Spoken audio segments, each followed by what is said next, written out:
Vida no Espírito.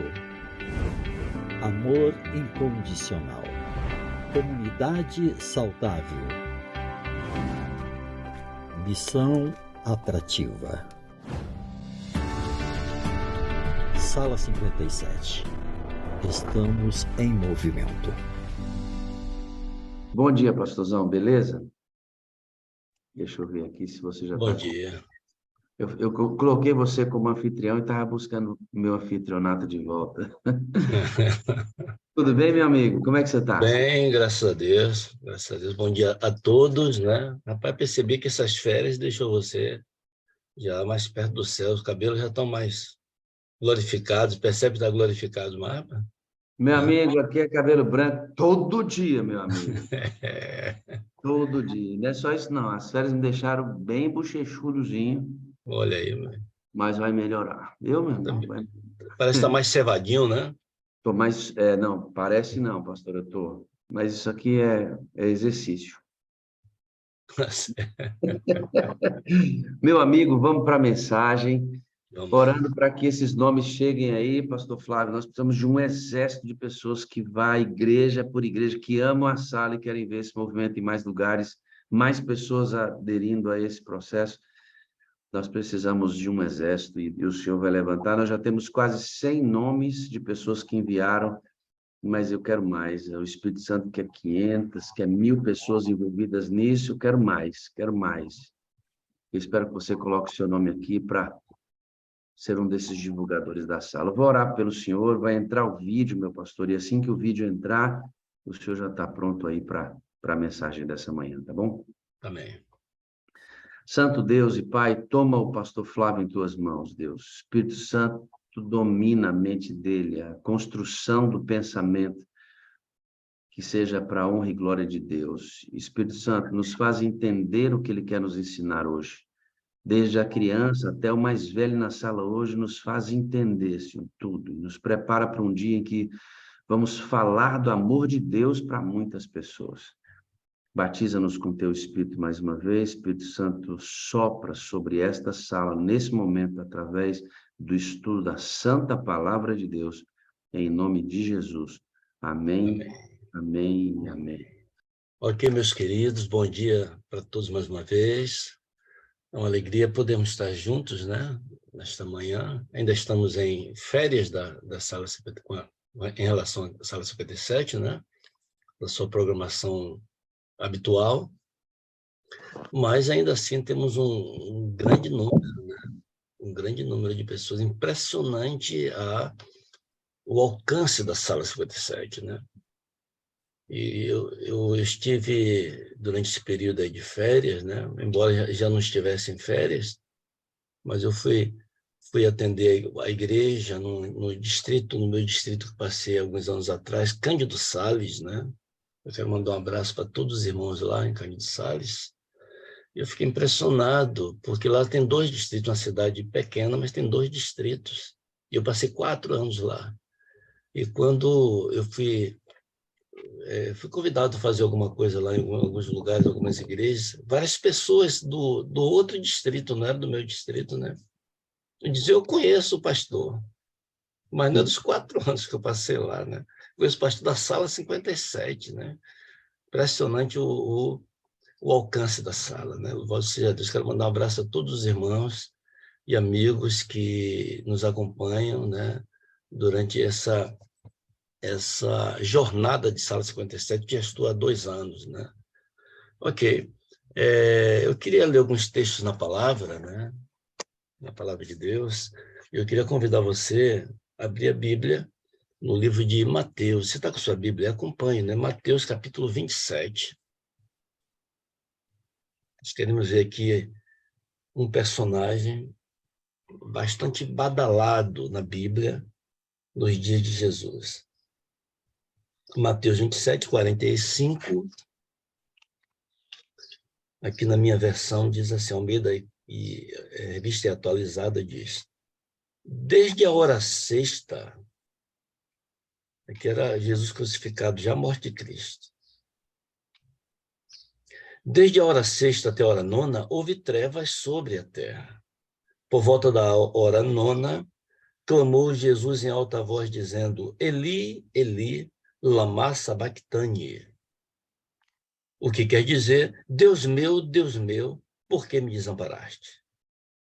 E alguns dos que estavam ali, ouvindo isto, diziam: Ele chama por Elias. Ele chama por Elias. Vamos ver um outro texto aqui, Mateus 16, Mateus ainda 16, versos 13 e 14. Indo Jesus para os lados de Cesareia de Filipe, perguntou aos seus discípulos: Quem diz o povo ser o Filho do Homem? E eles responderam: uns dizem João Batista, outro Elias, e outros Jeremias ou algum dos profetas. Vamos ver mais um outro texto ainda, né? Uns versículos mais aqui. Mateus 17, versículos 10 até o 13. Diz assim: Mas os discípulos o interrogaram: Por que dizem, pois, os escribas, ser necessário que Elias venha primeiro? Então Jesus respondeu: De fato, Elias virá e restaurará todas as coisas. Eu, porém, vos declaro que Elias já veio, e não o reconheceram. Antes, fizeram com ele tudo quanto quiseram. Assim também, o Filho do Homem há de padecer nas mãos deles. Então os discípulos entenderam que ele lhes falara a respeito de João Batista. Ok. Nós vemos aqui esse personagem, como eu disse, muito badalado aí, nos dias de Jesus aí, no Novo Testamento, que é o profeta Elias.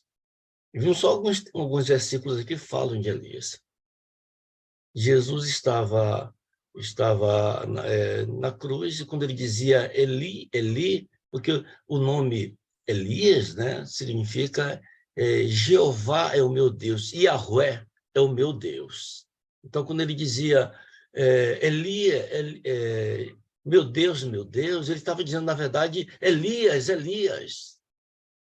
E as pessoas ouvindo o clamor de Jesus, olha, veja que ele clama por Elias. Elias estava no radar. E por que Elias estava no radar? Por conta da última profecia. Os últimos versículos que fecham o cânon sagrado no Antigo Testamento falam a esse respeito. Eu queria convidar você, mais uma vez, a abrir a Bíblia, agora em Malaquias. Vamos ver como é que termina, né, o Antigo Testamento. A última página, os últimos versículos do Antigo Testamento. Malaquias 4, versículos 5 e 6. Veja como a inspiração termina, né? Termina o texto sagrado. Verso 5, Malaquias 4, 5. Eis que vos enviarei o profeta Elias, antes que venha o grande e terrível dia do Senhor. Ele converterá o coração dos pais aos filhos e o coração dos filhos a seus pais, para que eu não venha e fira a terra com maldição. O Antigo Testamento, o cânon sagrado no Antigo Testamento, somente o Antigo Testamento ainda, fecha com uma profecia. E a profecia é que Deus enviaria novamente o profeta Elias. O interessante é que depois dessas palavras de Malaquias, o cânon sagrado é fechado e passa cerca de 400 anos sem profecia, pelo menos sem profecia escrita. Não tem mais profecia. 400 anos, até João Batista aparecer. Então, nesse período, 400 anos, o povo está esperando Elias. É por isso que quando Jesus aparece, não, quem diz ao povo, alguns estão dizendo que você é Elias, pelo que eu estou vendo você fazer aí, pelos milagres, tu és Elias. Eles aguardavam ansiosamente a vinda de Elias para o cumprimento da profecia que eles aguardavam. O aparecimento de Elias tinha que ver com coisas importantes relativas ao final. Eis que vos enviarei Elias antes que venha o grande e terrível dia do Senhor. Quem foi Elias, irmãos? Elias é um grande profeta. Eu não sei se já falei aqui, já fiz algum comentário sobre Elias. Eu gosto tanto do ministério de Elias, da história de Elias. Eu tenho um filho. O nome dele é Flávio Elias. Meu filho do meio, né? Meu segundo filho. Flávio Elias. Elias é um poderoso profeta. Eu gosto da intrepidez de Elias. Eu gosto do papo reto, né, de Elias, ao transmitir a mensagem de Deus. Poderia falar muita coisa, mas o clímax do ministério de Elias ocorre justamente ali no cume do Monte Carmelo. Todos nós conhecemos a história. Vamos só recapitular aqui, né? Então, Elias ali no monte sozinho, né? E ele achava que só tinha ele de profeta de Deus, de servo de Deus. Ele acreditava que ele era o único cristão que havia em toda a região, porque todos haviam se dobrado diante de Baal. E ali estava ele, enfrentando os 450 profetas de Baal, e não termina, não para por aí. Eram 450 profetas de Baal e mais 400 profetas do poste ídolo, ou de Asherá, que era considerada, né, no panteão das divindades, né, babilônicas e cananeias, melhor dizendo cananeias, né, Asherá era considerada a esposa de Baal. Então, ali no Monte Carmelo haviam 850 profetas pagãos contra Elias. E nós conhecemos a história. Nós conhecemos a maneira destemida de Elias. E nós vimos Elias cavar um fosso ali ao redor e encher seu altar todo de água. E ele clamar ao Senhor. Depois de várias horas em que aqueles profetas clamaram ao seu Deus para que eles respondessem com fogo. E quando Elias faz a sua oração, diz: ó Senhor, responde ao teu filho. Não deixa o teu filho sair envergonhado daqui. Só eu fiquei, aqui estou eu. Responde. E a Bíblia diz que o Senhor responde do céu com fogo, que não apenas lambe aquela água, queima a oferta e queima até as pedras, né?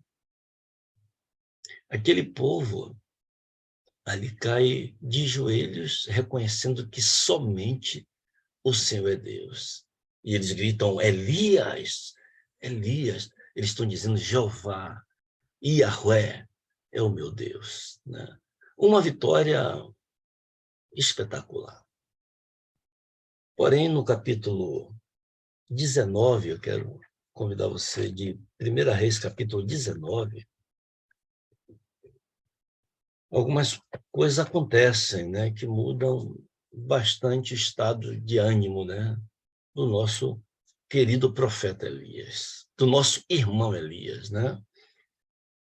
1 Reis, capítulo 19, depois daquela vitória espetacular, estrondosa, né? Uma vitória que não deixou incontestável, não é uma vitória incontestável do Senhor e do seu profeta. Verso 19, Acabe fez saber a Jezabel tudo quanto Elias havia feito, e como matara todos os profetas à espada. Então Jezabel mandou um mensageiro a Elias a dizer-lhe: façam-me os deuses como lhes aprouver, se amanhã, a estas horas, eu não fizer a tua vida como fizeste a cada um deles. Temendo, pois, Elias, levantou-se e, para salvar sua vida, se foi e chegou a Berseba, que pertence a Judá, e ali deixou o seu moço. Verso 8. Levantou-se, pois, comeu e bebeu, e com a força daquela comida caminhou 40 dias e 40 noites até Horebe, o monte de Deus, o monte Sinai. Verso 9. É isso mesmo, verso 9. Ali entrou numa caverna onde passou a noite. E eis que lhe veio a palavra do Senhor, ele disse: que fazes aqui, Elias? Irmãos, aqui está uma pergunta profunda, né? Uma pergunta inquietante para Elias. O que fazes aqui, Elias? O que fazes aqui escondido, assombrado? Ele estava ali, desanimado, deprimido, totalmente descrente do poder de Deus. Deixa eu abrir um parênteses aqui, um parênteses, né?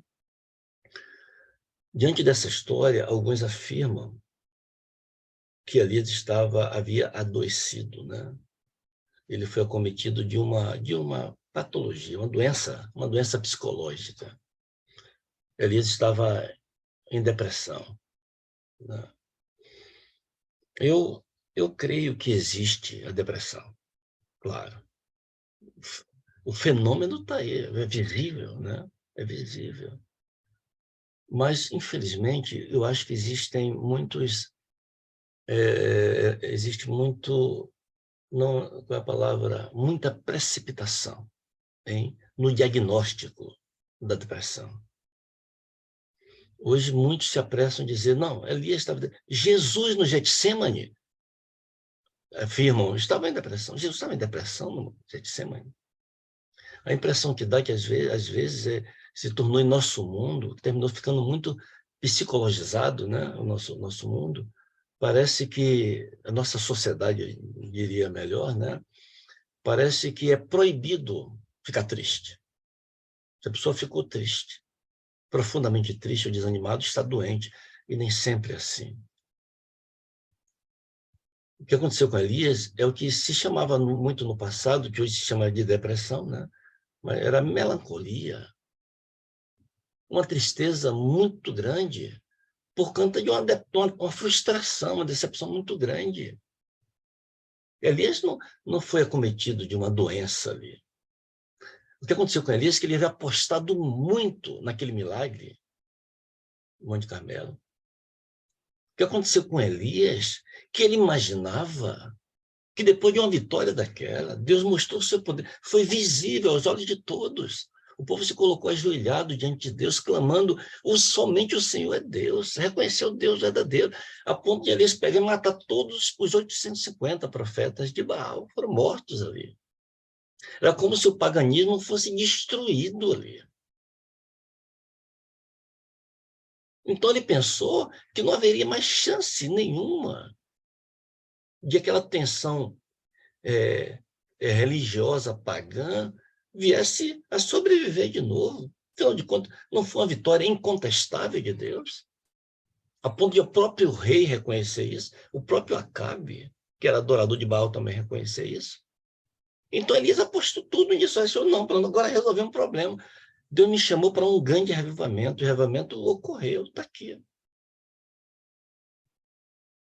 Ele não imaginava, não estava nos seus planos, na sua conta, no seu cronograma, no seu esquema profético, né, que ele tinha traçado ali. Ele não imaginava que Jezabel ainda teria influência sobre o rei Acabe e sobre o povo. Ele pensou que sua influência havia sido destruída quando ele acabou quando ele matou os profetas de Baal. Seria um tiro de misericórdia na adoração a Baal em Israel para sempre. Esse era o pensamento. Ele pensou que aquela experiência, né, ela se seguiria um grande revivamento. Tanto é que ele estava empolgado. Você conhece a história? Nós não lemos o texto aqui, mas você conhece a história. Elias orou e a chuva começou a vir. Havia 3 anos e meio sem chover. E depois disso ali, lá vem a chuva. E a Bíblia diz que Elias saiu correndo na frente do carro, né, ou da carruagem, da charrete, sei lá como for, de Acabe. Ele saiu correndo na chuva. Ele estava empolgado, ele havia alcançado, ele estava em êxtase, né, espiritual. Porque foi uma grande vitória. É como se fosse um grande evangelista, que ao final, ao final do seu evangelismo, os irmãos estão em Caleb, né? A nossa irmã que falou também que está em Caleb. Ao final desse programa, dezenas de pessoas sendo batizadas. O evangelista, os obreiros, os irmãos, todos envolvidos, ficam empolgados, e ali estava assim. De repente, quando ele vê o recado de Acabe, de Jezabel chegar, ele diz, o que adiantou? Não adiantou de nada. Jezabel continua forte, a ponto de ainda ameaçar o profeta de Deus. O que foi que adiantou? O que adiantou tudo o que aconteceu? Aquilo causou um desânimo em Elias. Ele se desesperou. Quando ele imaginou que não daria em nada, ele se desesperou. E ele fugiu. Não era simplesmente porque ele estava com medo de Jezabel. Ele estava frustrado. Eu não vou ficar mais aqui, não. Eu vou perder meu tempo num lugar desse, com um povo desse. E ele fugiu, ele foi embora. E o que aconteceu? O Senhor foi atrás de Elias. Que Deus maravilhoso que nunca desiste de nós, irmãos. Não desiste de nós. Mergulhamos em nossos desânimos, em nossos fracassos, quantas vezes. E o Senhor vem atrás de nós, como fez com Elias. Deus não foi atrás de Elias para criticá-lo, para zombar dele. Como Jesus não foi atrás de Pedro para zombar dele. E aí, Pedro, cadê você? Para aquela conversa toda. Não foi para isso. Não foi para criticá-lo. Não foi nem para discipliná-lo. Você pecou. Disciplina. Vou atrás de você para disciplinar, para lhe punir. Não foi para isso. O Senhor foi atrás de Elias. O Senhor estava ali para reanimá-lo. O objetivo do Senhor era tirá-lo da armadilha que ele próprio havia se colocado. Ele mesmo se colocou naquela armadilha. É claro que Deus sabia porque ele estava ali. Deus sabia os motivos, os pensamentos. O Senhor conhece o coração. Mas se ele conhecia, por que ele perguntou a Elias, o que fazes aqui? O que fazes aqui, Elias? Esta é a pergunta. Esta é uma pergunta, irmãos, que se chama, os oradores dizem que é uma pergunta retórica, né? É uma pergunta que às vezes não exige uma resposta. É uma pergunta de confrontação. Apenas para fazer pensar. Somente para fazer pensar. Na verdade, a pergunta era, Elias, o que fazes aqui, Elias? Ou seja, foi para isso que eu te chamei, Elias? Eu te chamei, Elias, para você estar aí, numa caverna, escondido, morrendo de medo, desanimado. Foi essa a missão que eu te dei, Elias? Essa era a pergunta do Senhor. O que fazes aqui, Elias? Eu te chamei, Elias, foi para, através de você, realizar um grande revivamento no meio do meu povo. Foi para isso que eu te escolhi a dedo. Não foi outro. Foi Elias, com as suas características, com a sua personalidade, com o seu jeito de falar, com suas qualidades e apesar de seus defeitos. É esse Elias que eu chamei. Chamei para isso. Por que você está aqui? O que fazes aqui, Elias? Você está aqui escondido enquanto o meu povo permanece na idolatria. Você está aqui escondido e meu povo continua longe de mim. O que fazes aqui?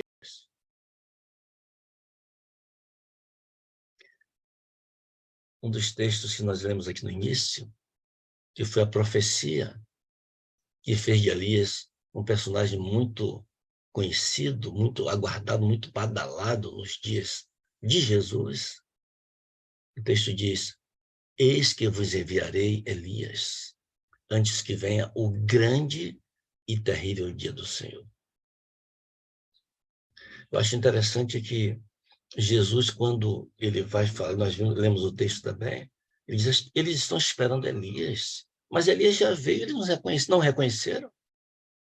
Era João Batista, que veio no espírito de Elias, ou seja, que tinha a mesma missão de Elias. João Batista é o Elias predito, né? Jesus diz isso. Eis que enviarei Elias de novo. E enviou de novo. a missão de Elias para produzir um grande revivamento antes que o Senhor viesse. Por isso João Batista diz, eu sou a voz do que clama no deserto. Estou aqui para endireitar o caminho. Convertei-vos porque é chegado o reino dos céus, preparando a vinda do Messias. Mas a profecia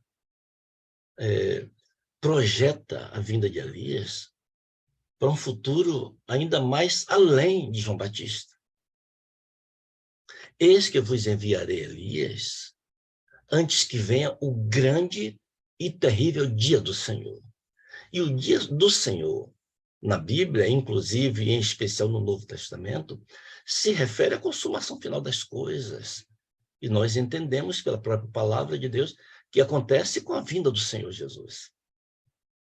Eis que enviarei Elias antes que venha o Senhor Jesus, antes que o fim chegue, o tempo do fim chegue. O tempo do fim já chegou, né? Então, nesse tempo enviarei Elias, um profeta com a mesma missão de Elias. Como Elias, irmãos, nós vivemos, como Elias e como João Batista, nós vivemos em um contexto social de violência, desonestidade, desamor, escalando a ponto de Jesus dizer que enquanto o pecado vai se multiplicando, o amor vai desaparecendo de quase todos. É o contexto que nós vivemos de desamor, de promiscuidade, de permissividade, de irreverência, de desrespeito a toda e qualquer autoridade. Perdão. De respeito a toda e qualquer autoridade. Se é autoridade, eu sou contra. Se é autoridade militar, eu sou contra. Não, esse negócio de autoridade, eu sou contra a autoridade. Sou contra a autoridade civil, a autoridade política. Eu sou contra a autoridade eclesiástica. Observe, esse é o contexto que nós vivemos.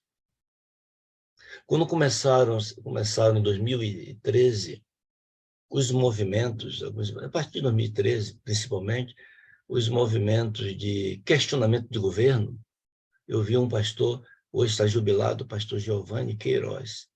Ele, numa reunião de líderes, ele disse, muito cuidado, não se envolva nesses movimentos de contra-autoridade civil, porque no final vai chegar em nós. Ele parece que em voz profética ele dizia, aqueles que xingam, aqueles que menosprezam o governo, a autoridade civil, a autoridade política, esses vão se acostumar a isso e daqui um dia vão estar fazendo a mesma coisa com a autoridade religiosa ou espiritual. É nesse contexto que nós vivemos. É neste contexto que Deus chama Elias. Não Elias, o tesbita. Não Elias, João Batista. Elias, o terceiro Elias. A igreja remanescente, o povo de Deus no final dos tempos. Antes que venha o grande e terrível dia do Senhor, um movimento profético para preparar um povo para se encontrar com o seu Deus. Um movimento profético que entendemos como sendo o terceiro Elias, predito na profecia de Malaquias. Neste contexto que nós mencionamos aqui, Deus chama o terceiro Elias para uma obra de revivamento e de reforma. Deus chama, irmãos, a mim e você. Você que está aqui na sala, entre os quase 4.000 aparelhos que estão aí. Nós temos milhares de pessoas nesta manhã. Deus falando a todos nós aqui, de forma simultânea. E Ele está dizendo, você é Elias. Assim como eu chamei Elias, João Batista, ambos para uma grande obra de revivamento, eu chamo você. Mas, o que está acontecendo com você, Elias? Você se encontra acomodado?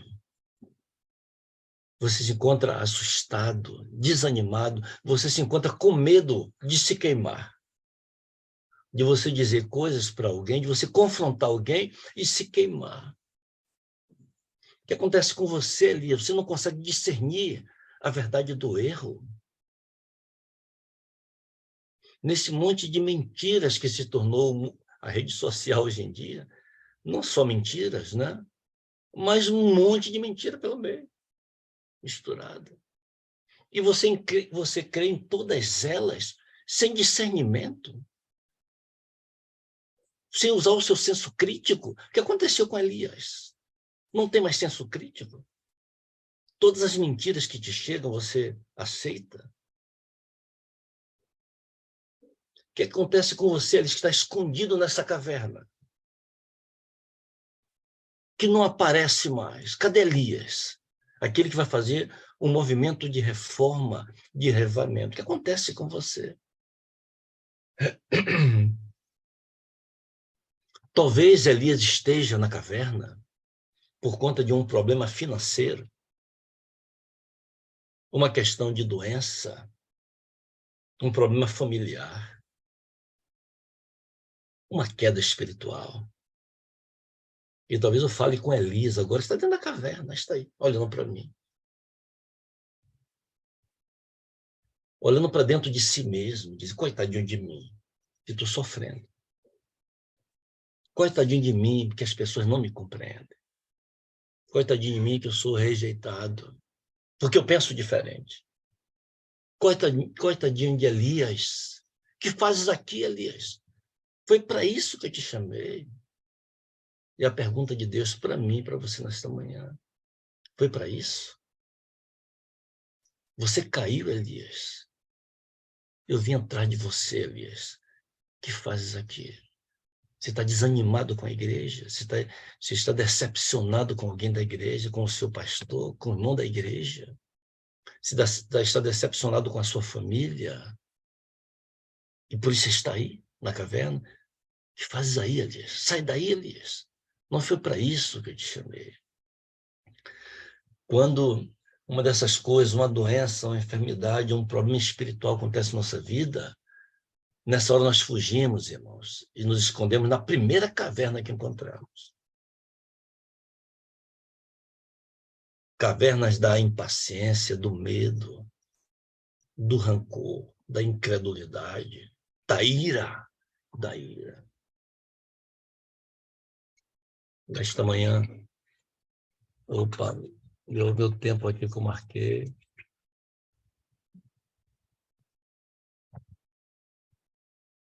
Nesta manhã, a palavra do Senhor vem sobre mim, sobre você, vem sobre Elias.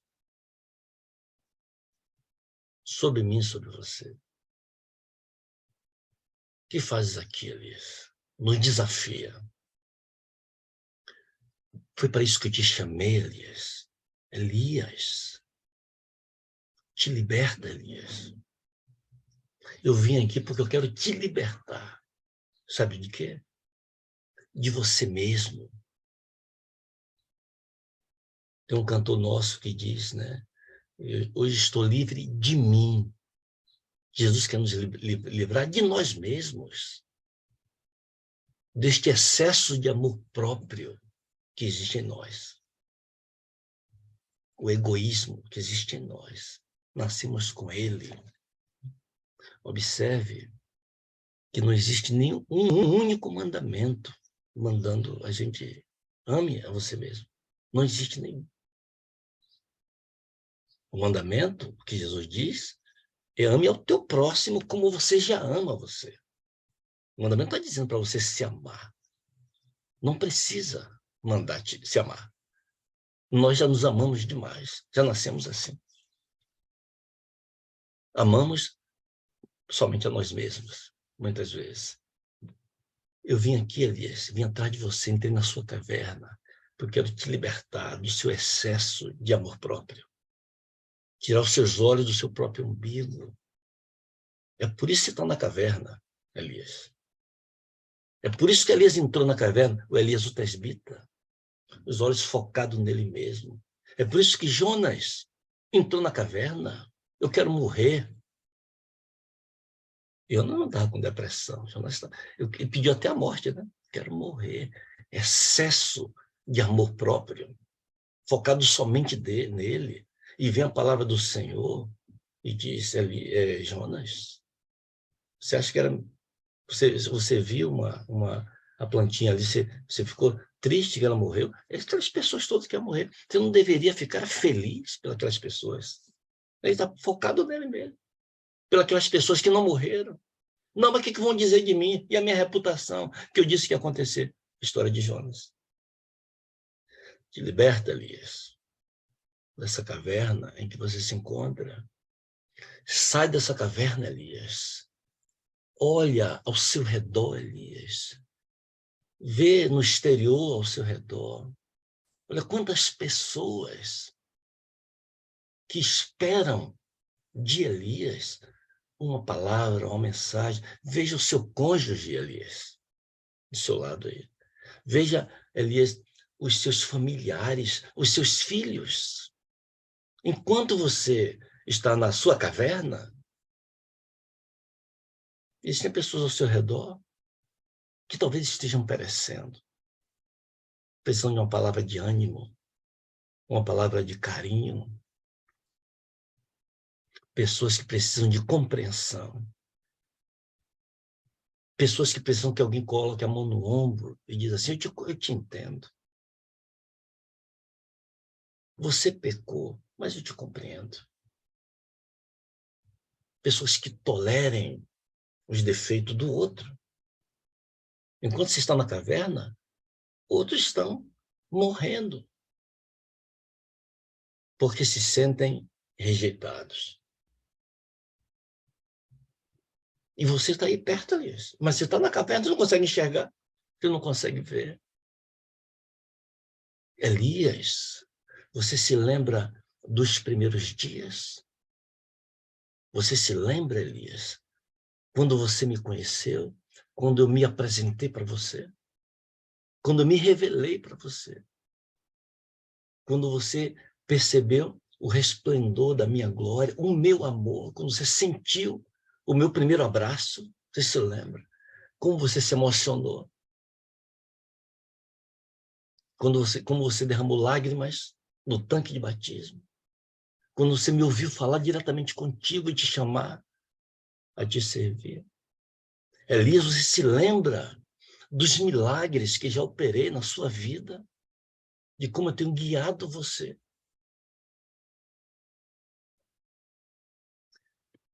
Para concluir, 1 Reis ainda, capítulo 19, versos 15 a 18, disse-me o Senhor, ou disse-lhe o Senhor, vai, volta ao teu caminho para o deserto de Damasco e, em chegando lá, unge a Azael, rei da Síria. A Jeú, filho de Ninzi, ungirá rei sobre Israel, e também Eliseu, filho de Safate, e de Abel Meolá, ungirás profeta em teu lugar. Quem escapar a espada de Azael, Jeú matará. Quem escapar a Jeú, Eliseu matará. Também, verso 18, conservei em Israel 7.000, todos os joelhos que não se dobraram a Baal, e toda a boca que não beijou. Você pensa que você está sozinho, né? Você pensa que você é o único profeta de Deus? Mesmo? Você é o único cristão que sobrou? Existem mais 7.000 pessoas aí. Eu quero que você vá atrás dessas pessoas, anime essas pessoas, Elias. Inclusive aquele que vai ser seu substituto. Seu ministério vai acabar, mas Eliseu, você vai ungir Eliseu como profeta em teu lugar. Eu tenho uma missão para você, Elias. Eu vim atrás de você, tirar você da caverna onde você se escondeu, onde você próprio se colocou por conta do excesso de amor próprio. Eu vim atrás de você porque eu tenho uma missão para você. A missão continua. Vai realizar a tua obra, Elias. Eu te chamei para isso. A história de Elias está registrada na Bíblia, irmãos. Eu relembrei para vocês aqui essa história. Para nós, né? Para nos mostrar que Deus é Deus e não o homem. quem cura todas as nossas dores e as nossas doenças. Somente o Senhor. As nossas dores físicas, é o Senhor quem cura. Não existe cura que não seja efetuada pelo Senhor. As nossas doenças emocionais, é o Senhor quem cura. Assim como também as nossas doenças espirituais, somente Ele pode curar. Só Ele pode nos arrancar do buraco espiritual, onde nós nos metemos muitas vezes.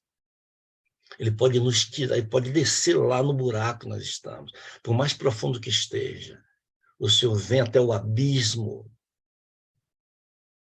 para nos resgatar, nos encontrar, nos resgatar e nos levar de volta para o lugar onde não deveríamos ter saído, fazer de nós uma bênção em suas mãos.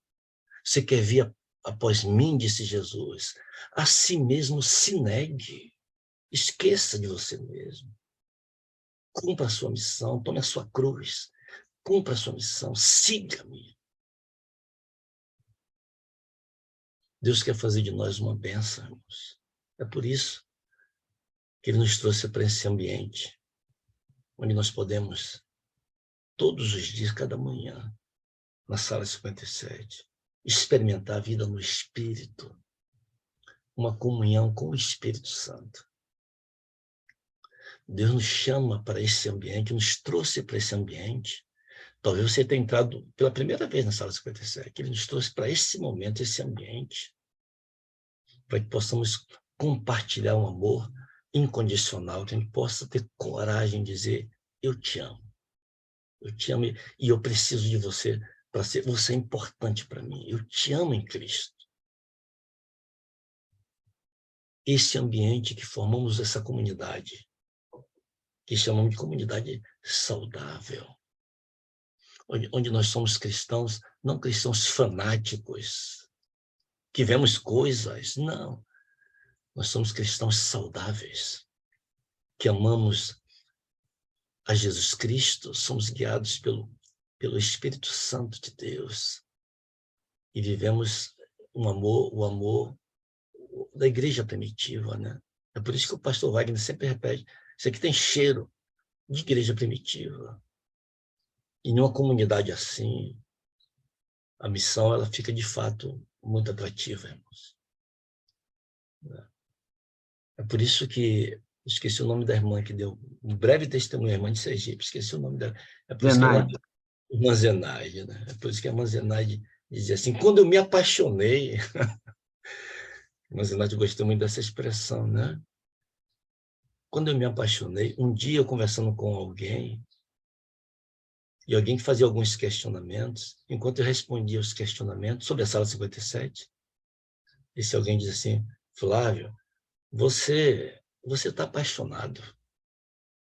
É como diz assim, você não consegue ver os defeitos, né? Você está apaixonado. A irmã Zenaide, ela diz, é isso mesmo, nós ficamos apaixonados por esse ambiente saudável. Então é difícil a gente ver alguém dar um testemunho aqui de carinho, de amor, de preocupação, de abraçar alguém que está cheirando mal. E você vê a emoção enquanto fala, lágrima nos olhos. Esse ambiente, irmãos, mostra que nós estamos aprendendo, né? Jesus está nos ensinando aqui, na sala 57, a verdadeira missão. A missão do cuidado de pessoas. Não é simplesmente a missão de mostrar quem está certo e quem está errado. Não é a missão de dar surra de Bíblia. De mostrar que nós temos o conhecimento da verdade. Não, a missão do amor. De amar, de tolerar, de abraçar, de amar de forma incondicional. Deus quer nos tirar do buraco que nós nos colocamos. Por isso nos trouxe para aqui. Quer nos tirar do buraco, para fazer de nós uma grande bênção. E Ele quer fazer isso agora, hoje e agora. Será que você, Elias, se encontra desanimado, escondido numa caverna, em um buraco? do egoísmo, o buraco do egoísmo. Você hoje pode ouvir a voz de Deus dizendo para você: o que fazes aqui, rapaz? Sai daí, que eu tenho uma missão para você. Olha ao seu redor. Está vendo? Olhou para o redor? É isso que eu quero que você faça. Pensou naquelas pessoas? É agora. Essas pessoas que eu gostaria que você encontrasse. Aqueles amigos que estão tristes, que estão desanimados, que pecaram. É esses que eu quero que você encontre hoje ainda. Elias, você quer permanecer na caverna ou você quer sair da caverna? Será que existem Elias? Aqui eu não vou pedir para levantar a mão. Você não precisa se expor. Mas Elias, você gostaria nesse momento de ouvir a voz de Deus e pedir a Ele: Senhor, me ajuda a sair dessa caverna. Então você disposto a dar os primeiros passos agora para sair dessa caverna? Não precisa levantar a mão. Ore comigo. Querido Deus e Pai, louvamos o teu santo nome. Porque o Senhor não desiste, nunca desiste de nós. Louvado seja o teu nome por isso. Porque quando nós olhamos para nós mesmos, dentro da caverna que nos colocamos tantas vezes, talvez estejamos dentro da caverna agora, olhamos para nós mesmos e vemos, ó Deus, que nós não merecemos o teu amor. Nós não somos dignos ou dignos da tua misericórdia, da tua compaixão. Mas o Senhor é compassivo, o Senhor tolera. O Senhor não concorda com nossos erros. O Senhor nos tolera porque o Senhor nos ama. Ó Deus Santo, nos toma pela mão, pelas mãos nessa hora. Talvez já tentamos sair com as próprias forças, com estratégias, com planos. Tentamos sair dessa caverna, não conseguimos sair. Com terapias, não conseguimos sair. Nos toma pelas mãos agora, Deus, e nos arranca desse buraco. Um dia o Senhor tirou de dentro de uma caverna, de um túmulo, pelo teu poder. O Senhor chamou Lázaro de volta à vida. Lázaro estava morto, sepultado, 4 dias, cheirando mal, dentro daquela caverna escura. E o Senhor o arrancou de lá com vida. Nos tira, ó Deus, dessa situação terrível, complicada que nos colocamos. Ajuda-nos a aprender, ensina-nos o teu amor, ensina-nos a confiar em ti. Ajuda-nos, ó Deus, a crer que somente o Senhor pode realizar esse milagre em nós agora. E ao sairmos desta oração, nos erguermos desta oração, que o Senhor nos mostre lugares, nomes, situações, onde possamos ir e ser Elias. Foi para isso que o Senhor nos chamou. São bênçãos que nós te pedimos. Já te agradecemos em nome de Jesus. Amém e amém. Vida no Espírito. Amor incondicional. Comunidade saudável. Missão atrativa. Sala 57. Estamos em movimento.